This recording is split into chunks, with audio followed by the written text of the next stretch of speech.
ఈరోజు ఆదోని మండలం నందు రాష్ట్ర వ్యవసాయ శాఖ కమిషనర్ గారి ఆదేశాల మేరకు పి హనుమంతరావు వ్యవసాయ సహాయ సంచాలకుల గారు, అదేవిధంగా విజిలెన్స్ అండ్ ఎన్ఫోర్స్మెంట్కి సంబంధించి సుదర్శన్ రెడ్డి కర్నూలు వారు సంయుక్తంగా ఎరువులు, విత్తనాలు మరియు పురుగు మందుల డీలర్ల దుకాణాలపై దాడులు నిర్వహించడం జరిగింది.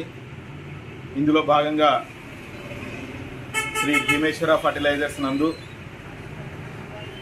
ఎరువుల నిల్వలకు మరియు ఈ పాస్ మిషన్లో నిల్వలకు తేడాలు ఉన్నందున 5,88,000 రూపాయల విలువ కలిగిన రసాయనిక ఎరువులను తాత్కాలికంగా నిలుపుదల చేయడం జరిగింది.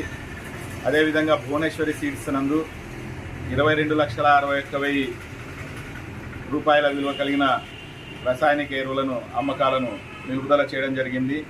అంతేకాక గీత హైబ్రిడ్ సీడ్స్ నందు 1,07,000 రూపాయల విలువ కలిగిన కూరగాయ విత్తనాలను, భువనేశ్వరి సీడ్స్ సెంటర్ నందు 2,46,240 రూపాయల విలువ కలిగిన బీటీ పత్తి విత్తనాలను అమ్మకాలను నిలుపుదల చేయడం జరిగింది.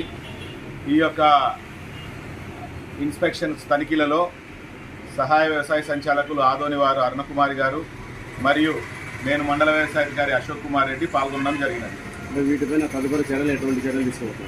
వీరికి ఇప్పుడు ప్రస్తుతం నోటీసులు ఇవ్వడం జారీ చేయడం జరుగుతుంది. సో వీటిపైన వివరణ కోవడం జరుగుతుంది.